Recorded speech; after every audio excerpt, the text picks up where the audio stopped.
आज विशाल आरक्षण संकल्प यात्रा लेकर आपके बीच में हम लोग पहुंचे हुए हैं। आज इस कार्यक्रम में उपस्थित मंच के अध्यक्ष विप्रा सहनी जी, मुकेश सहनी जी, संजय सहनी जी, संजय सहनी जी, विजय सहनी जी, अजय सहनी जी, राजेश सहनी जी, उपस्थित माता बहन नौजवान साथी, सम्मानित राजा, सभी को समय कल्याण मुकेश सहनी की ओर से नमस्कार प्रणाम साथी। इसके लिए हम लोग लड़ाई लड़ रहे हैं साथियों, तो इसके लिए हम लोग आपके बीच में आए हैं संकल्प यात्रा के माध्यम से एक संदेश लेकर कि इस आजाद भारत में अगर सर उठा के जीना है, मान सम्मान अधिकार के साथ जीना है, अगर आप चाहते हैं कि आपके बच्चे अच्छे जिंदगी जिए, आप अगर चाहते हैं कि आपके बच्चे सर उठा के जिए, तो इसके लिए दो काम करना पड़ेगा। एक रोटी कम खाइए, लेकिन अपने बच्चे को पढ़ाइए लिखाइए। आप अपने जरूरत को कम कीजिए, लेकिन अपने बच्चे को पढ़ाइए लिखाइए। आप झोपड़े में हैं तो झोपड़ी में रहिए, लेकिन बच्चे को पढ़ाइए लिखाइए। अच्छे से जो बच्चा पढ़ लिख लेगा, आपको झोपड़े से निकाल के महल में पहुंचाने का काम करेगा। अपने बच्चे को पढ़ाई लिखा के काबिल बनाइए। पढ़ाई एक इंसान की जिंदगी में इतना जरूरी है जैसे आपके पास दो हाथ है। आज आपके अगर शिक्षा होगा तो पेपर पढ़ लीजिएगा। अगर आपके पास शिक्षा होगा तो आपको अच्छा काम क्या है, बुरा काम क्या है, आपको पता चलेगा। बुरा काम नहीं कीजिएगा, अच्छा काम कीजिएगा। 10 रुपये कमाइएगा, उसमें 8 रुपया खर्च करके 2 रुपये बचाने का काम कीजिएगा। अगर वही बच्चा अगर पढ़ा लिखा नहीं होगा तो 10 रुपये कमाएंगे और 10 रुपये का जाके दारू पी लेंगे। अपने बाप दादा का संपत्ति को बेचकर वो खत्म कर देंगे। लेकिन वही अगर आपका बच्चा पढ़ा लिखा होगा तो गलत काम कुछ भी नहीं करेगा। इसलिए अपने बच्चे को पढ़ाइए लिखाइए और आगे बढ़ाइए। और दूसरा, अपने अधिकार के लिए संघर्ष कीजिए, लड़ाई लड़िए। आपको पता होगा इस देश को गुलाम बना के रखा था अंग्रेज ने, लेकिन हमारे पूर्वज ने उनसे लड़ाई लड़ा। लेकिन नहीं, 2, 4, 5 साल नहीं, उन्होंने 200 साल लगातार अंग्रेज से लड़ाई लड़ा। और एक ही सोच सपना था उनका कि हम देश को आजाद कराएंगे और इस आजाद भारत में हमारे आने वाले पीढ़ी जो होगा वो सर उठा के चलेगा। और इसलिए वो लड़ाई लड़े और हजारों की संख्या में हमारे पूर्वज शहीद हुए और जाके देश आजाद हुआ साथी। और ये सब संघर्ष की बदौलत हुआ साथी। देश आजादी के बाद बाबा साहब भीमराव अम्बेडकर ने एक संविधान बनाया, क्योंकि उससे पहले राजा के घर में बच्चा जन्म लेता था, वही राजा बनता था। जो पैसा वाला होता था उसी का बोल वाला था। लेकिन बाबा साहब भीमराव अम्बेडकर ने हमें एक लोकतंत्र दिया, एक संविधान दिया, और संविधान में आपके पास ऐसा पावर दिया, ऐसा शक्ति दिया, वो वोट गिराने का शक्ति दिया, वो ताकत दिया। और वो बताए कि अब राजा के घर में जरूरी नहीं है कि रानी के दूध से बच्चा जन्म लेगा वही राजा बनेगा। अब राजा वही बनेगा जिसके पास वोट होगा, चाहे वो गरीब मजदूर किसान का बेटा क्यों ना हो या मल्लाह का बेटा क्यों ना हो। अपने वोट के दम पर राज्य का मुख्यमंत्री और देश का प्रधानमंत्री बनेगा। लेकिन आपने अपने वोट को शक्ति को नहीं पहचाना, अपने वोट को ताकत को नहीं जाना, जिसके कारण है कि आप राजा नहीं बन पाए। लेकिन जो लोगों ने अपने वोट को शक्ति को जाना, पहचाना, संघर्ष किया, लड़ाई लड़ा, वो समाज राजा बन गया। जैसे हमारे लालू प्रसाद यादव जी, मुलायम सिंह यादव जी, बहन मायावती जी, स्वर्गीय पासवान जी, नीतीश कुमार जी, ये लोग कोई अमीर घर में जन्म नहीं लिए, ये लोग भी गरीब घर में ही जन्म लिए, लेकिन संघर्ष की बदौलत और अपने वोट की बदौलत मंत्री बनाते हैं। तो आपका तकलीफ कैसे दूर होगा? आज जो हम लड़ाई लड़ रहे हैं निषाद को आरक्षण मिले, ये काश इस समाज में भी लालू प्रसाद यादव जी जैसे नेता पैदा होते, मुलायम सिंह जी जैसे, पासवान जी नीतीश जी जैसे नेता अगर जन्म लेते तो लड़ाई लड़ते और समाज को आरक्षण दिला देते। और जब आरक्षण आपको मिल गया होता तो आज आपको क्या लाभ मिलता मैं बताता हूँ। आज यूपी, बिहार, झारखंड जाइए, 3 राज्य में 137 जिला है और 137 जिला में एक भी निषाद का बेटा कलेक्टर नहीं है। अगर आपको आरक्षण मिल गया होता तो आज आपका भाई, आपका बेटा कलेक्टर होता, एसपी होता, एसडीओ होता, बीडीओ होता, डॉक्टर होता, इंजीनियर होता। लेकिन किसी ने लड़ाई नहीं लड़ा, जिसके कारण आज आपका बेटा क्या करता है? मछली मारने के लिए मजबूर है, अपने माँ बाप को छोड़कर दूसरे प्रदेश में जाने के लिए मजबूर है। तो क्या आप नहीं चाहते हैं कि आपका भाई कलेक्टर बने? आप नहीं चाहते कि आपके समाज के लोग आगे बढ़े जैसे दूसरे समाज के लोग सर उठा के जिंदगी जीते? आप नहीं चाहते कि आपके बच्चे ऐसी जिंदगी जिए? आप देखिए 3 महीने के बाद ठंड का समय आएगा, दिसंबर महीना होगा। दिसंबर महीना में, जनवरी में लोग अपने घर से नहीं निकलते हैं। इसलिए नहीं निकलते हैं कि उसको ठंड लग जाएगा, क्योंकि ठंड बहुत होता है। लोग अपने कंबल से बाहर नहीं निकलेंगे, लोग अपनी रजाई से बाहर नहीं निकलेंगे। लेकिन आपका भाई, आपका बेटा, आपका पति क्या करता है? घर से बाहर निकलता है मछली मारने के लिए, तालाब में उतरता है, पानी में उतरता है, झील में उतरता है, नदी में उतरता है, फिर मछली मारता है, फिर बाजार में जाके बेचता है, फिर 2 रुपया होता है, फिर उसके घर पे चूल्हा जलता है। अगर वो मछली मारने के लिए ना जाए तो उसके घर पे चूल्हा नहीं जलेगा। आप बताइए ना, ऐसी जिंदगी आपके लोग जीते हैं कि उनका जिंदगी जीने का अच्छा अधिकार नहीं है? जैसा और लोग जीते हैं उनका भी अच्छी जिंदगी जीने का अधिकार है साथियों। सिर्फ जरूरी है आपको संघर्ष करना, उसको पढ़ा। देखिए, टोपी बड़ी मैं भी निषाद में जन्म लिया, कोई अमीर घर में जन्म नहीं लिया था, फोटो कितना गरीब घर में जन्म लिया। फोटो कितना जहाँ पिताजी मछली मारते थे, दादाजी मछली मारते थे, वहाँ मेरा जन्म हुआ। ऐसे गरीब घर में जन्म हुआ जहाँ अगर 4 रोज घर में काम ना हो, मछली ना मारा जाए तो 5वां दिन घर में खाना नहीं बन सकता था। ऐसे गरीब घर में जन्म लिए, लेकिन मैंने संघर्ष किया। 18 साल की उम्र में, जिस उम्र में लोग बच्चे अपने घर में परिवार के साथ रहता है, उस समय में अपने घर परिवार को छोड़कर, माँ बाप को छोड़कर मुंबई जैसे शहर चला गया। वहाँ मेहनत किया, मजदूरी किया। 30 रुपए रोज पे मैं मजदूरी करता था, 900 रुपए महीने पे नौकरी करता था। लेकिन मैंने संघर्ष के बदौलत, मेहनत के बदौलत मैंने अपने नसीब को बदला। मैं मुंबई जैसे शहर में कामयाबी के झंडा मैंने गाड़ा, एक बेहतर जिंदगी जी रहा था, एक ऐशोआराम की जिंदगी जी रहा था। फिर मैंने देखा कि मैं तो बहुत आगे निकल गया, लेकिन ये मेरा समाज, अपने लोग बहुत पीछे रह गया है। लोग चांद पे घर बनाने के लिए सोचने लगा है, लेकिन हमारे लोगों के लिए इस धरती पर रहने के लिए घर नहीं है, उनके घर पे जाने के लिए रास्ता नहीं है। हजारों तकलीफों के साथ हमारे लोग जीते हैं। आज हमारे लोगों के पास, उसके पास पर्याप्त पैसा नहीं है कि प्राइवेट हॉस्पिटल में अपने बच्चे को इलाज करा सके। माँ बाप देखते रह जाता है और उसका बच्चा दम तोड़ देता है, क्योंकि उसके पास पैसा नहीं रहता है कि अच्छे हॉस्पिटल में इलाज कराए। आज इतना हमारा समाज पीछे है, इसके लिए कौन लड़ेगा? फिर मैंने बॉम्बे के ऐशोआराम की जिंदगी को छोड़कर, घर परिवार बच्चों को छोड़कर, पिछले 9 सालों से आज बिहार में हम संघर्ष कर रहे हैं, लड़ाई लड़ रहे हैं आपके हक अधिकार के लिए साथियों। लड़ाई लड़कर ये बात सही है कि हमें कामयाबी नहीं मिला, आरक्षण नहीं मिला, लेकिन हमने कम उपलब्धि हासिल नहीं किया। कल तक ये निषाद समाज को कौन जानता था? कोई जानता नहीं था, कोई पहचानता नहीं था, आपका कोई वैल्यू नहीं देता था।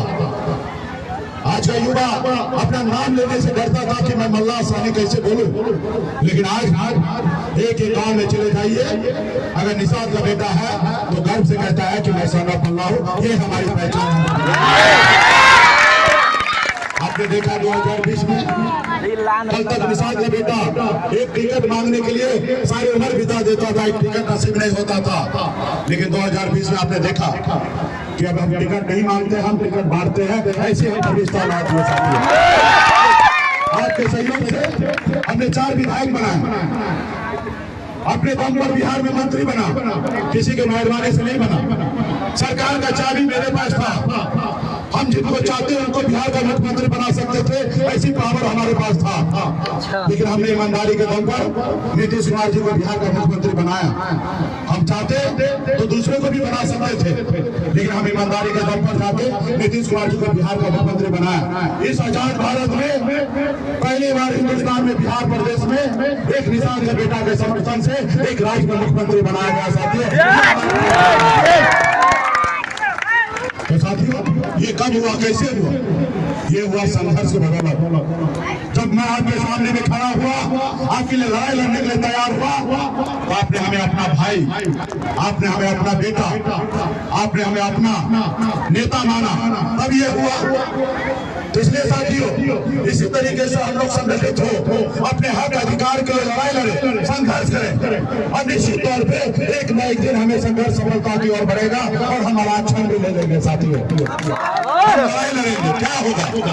हम गिरेंगे, उठेंगे, फिर गिरेंगे, फिर उठेंगे, फिर गिरेंगे, और एक न एक दिन हमें हार भी शर्मिंदा होगा और हमें जिताएगा। साथियों, हमें जब आप लड़िएगा तो कोई परिणाम होगा, हार या जीत।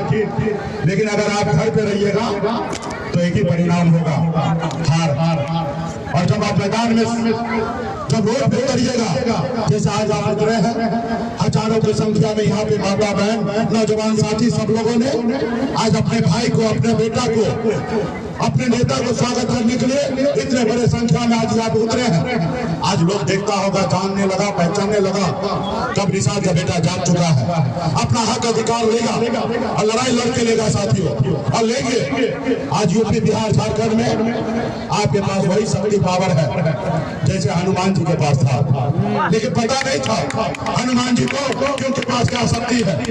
जब उनको याद दिलाया गया कि हे प्रभु, आपके पास अपरंपार शक्ति है, आप 7 समुद्र पार कर सकते हैं, तब हनुमान जी का एहसास हुआ और 7 समुद्र पार करके रावण को लंका को जलाने का काम किया। साथियों, रावण को लंका को जलाने का काम किया।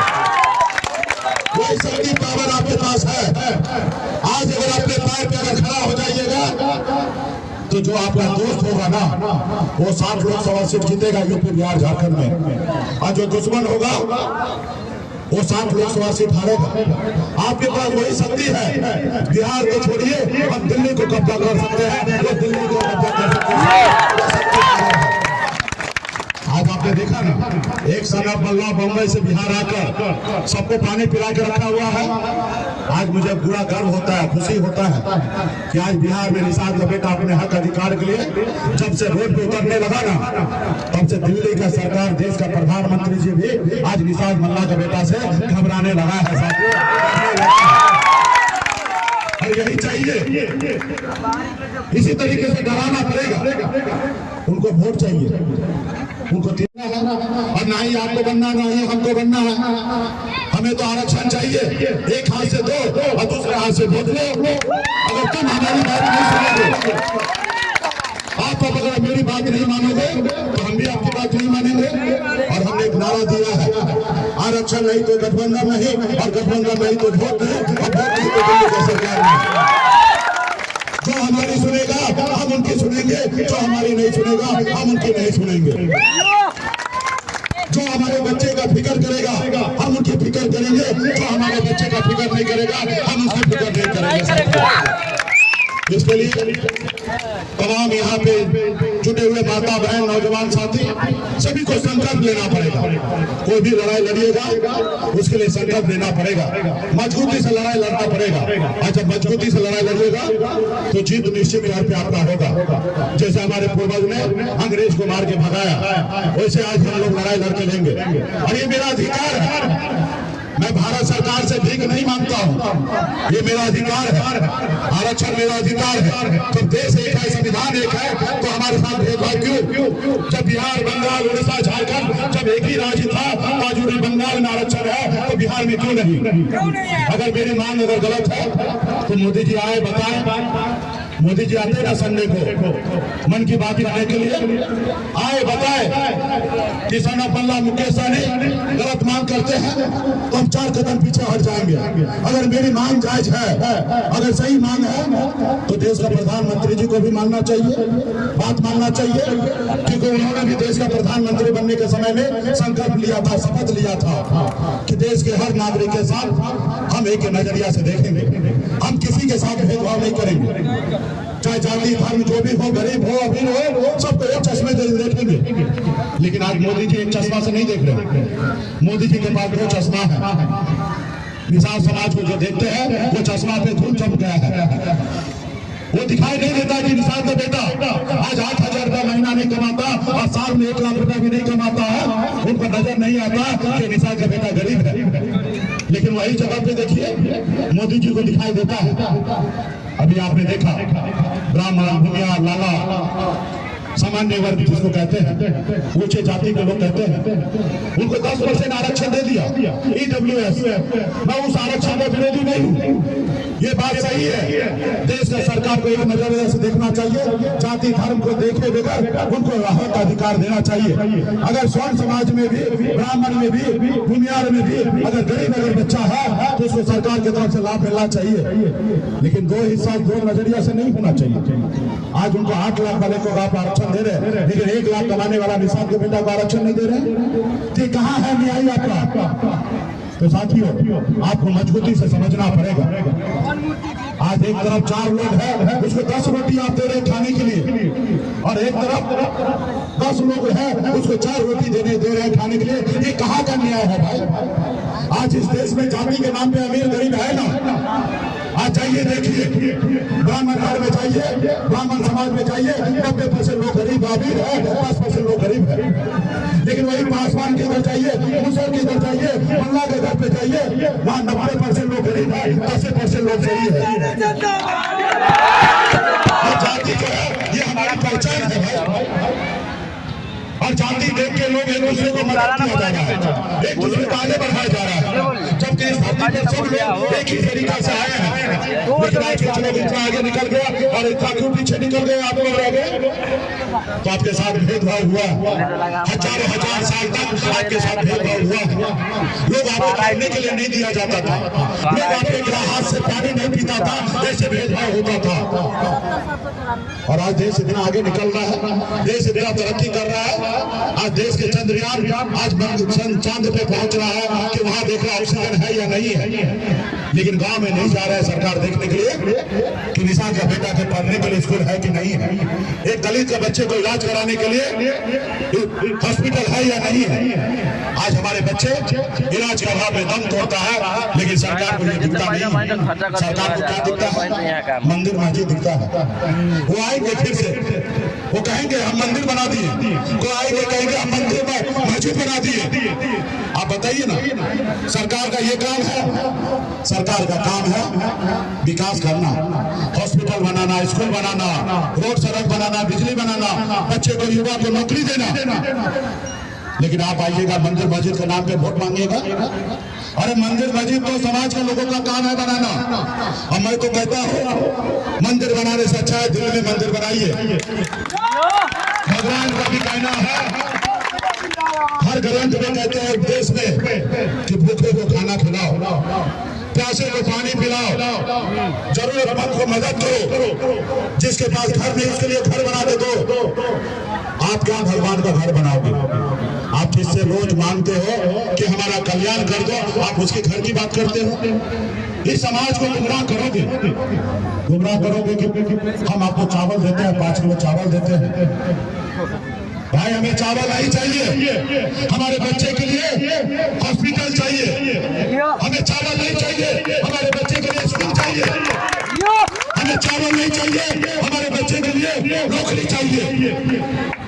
लेकिन आप चावल के नाम पे वोट लेने का काम करेंगे, और ये चावल भी कोई आप अपने घर से नहीं देते, ये देश का संपत्ति है। आप है तो भी दीजिएगा, अगर मल्लाह का बेटा भी बैठेगा तो 5 किलो नहीं 10 किलो चावल ये आप नहीं बांट रहे हैं। तो इसलिए साथियों देश का संपत्ति आपको देता है और उसके बदले में आपसे वोट लेता है और आपका बेटा को गुलाम बना रहा है। साथियों, आपको सोचना पड़ेगा, लड़ाई लड़ना पड़ेगा अपने हक अधिकार के लिए। और इस देश में, इस राज्य में जो लोग अपने समाज के हक अधिकार के लिए लड़ाई लड़े, उसका सफलता हासिल हुआ है। आज मोदी जी का सरकार आया है, भारतीय जनता पार्टी का सरकार है, RSS का सरकार है। 10% आरक्षण मिल गया ना, वो मान रहा था गरीब है, दूसरा आरक्षण मिल गया। कल आपका भी सरकार बनेगा, आपका भी बंगाल में आरक्षण है, आपको भी लागू होगा।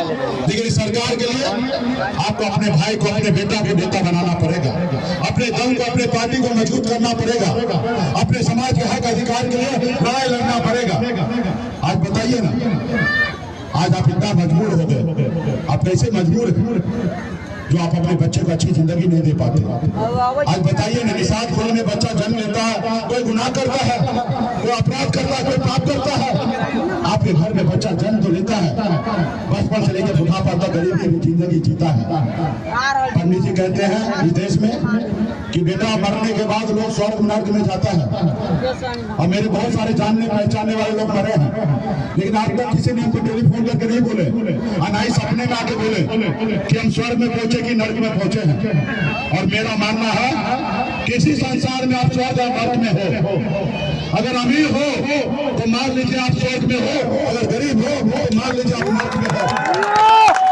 तो ये तो आपको सोचना है कि आप अपनी जिंदगी को नर्क में बिताना है कि स्वर्ग में पहुंचाना है।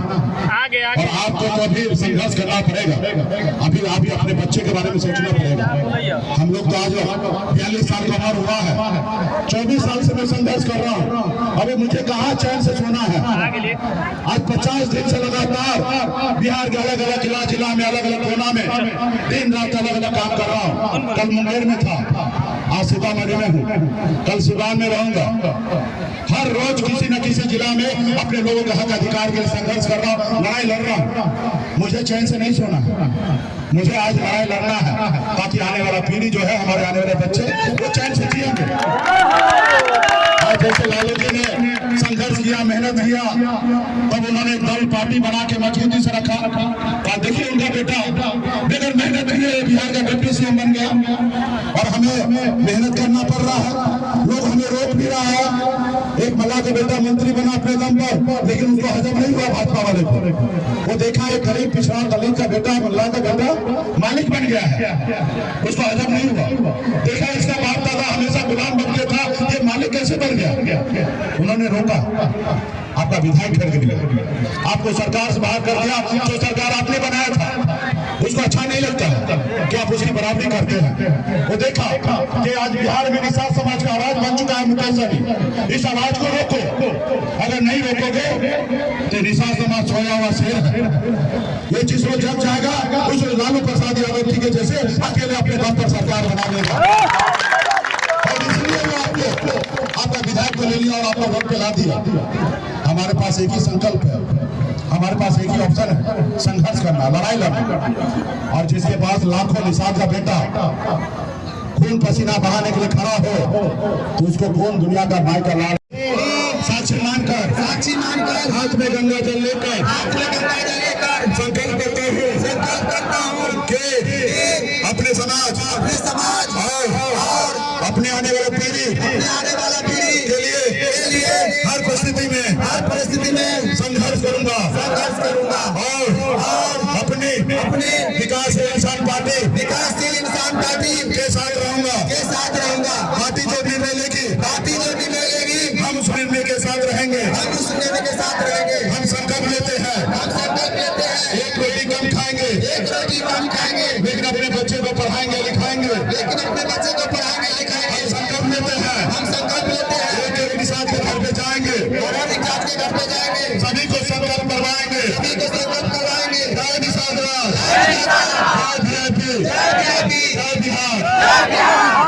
बहुत बहुत धन्यवाद। यहाँ पे जितने भी माता बहन नौजवान साथी हैं, सभी लोग माता गंगा को साक्षी मानकर आपने हाथ में गंगा जल लेकर संकल्प ले लिया है कि हम एक रोटी कम खाएंगे, बच्चों को पढ़ाएंगे, समाज के हक अधिकार के लिए लड़ाई लड़ेंगे, अपना दल, अपना नेता, अपने लोगों के साथ खड़ा सभी को संकल्प करवाएंगे। तो इस संदेश को लेकर गाँव में जाइए। आज हम पंडित जी बन के आप लोग गाँव में जाइएगा और जो हम संकल्प आपको दिलाए हैं वैसे पंडित जी बनकर गाँव में हर एक माता बहन को संकल्प करवाइएगा। आप वीडियो बनाइएगा, आप वीडियो बना के पार्टी कार्यालय भेजिएगा या मोदी जी को डाक ट्वीट कर दीजिएगा।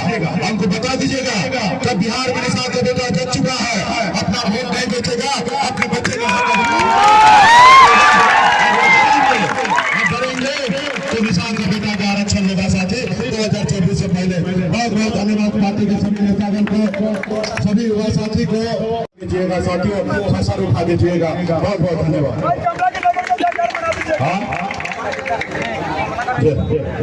पवन मूर्ति जी हैं जो वीआईपी पार्टी के सदस्य बनना चाहते हैं, बीजेपी में से अभी वीआईपी पार्टी में आ रहे हैं। आपको बहुत बहुत धन्यवाद, आपको हम स्वागत करते हैं। चलिए पवन जी को बहुत बहुत धन्यवाद देता हूँ और बहुत बहुत धन्यवाद। आपको स्वागत है, फिर आगे हम लोग बात करेंगे, मिलेंगे। और आप लोग भी अपने आगे पीछे में सभी लोगों को पार्टी से जोड़ते रहिए, आगे काम करते रहिए। आगे जो कार्यक्रम है मोटरसाइकिल साथी है, आगे आगे चलेंगे, 4 जगह पीछे के लिए चले। बहुत बहुत धन्यवाद सभी पार्टी के सभी।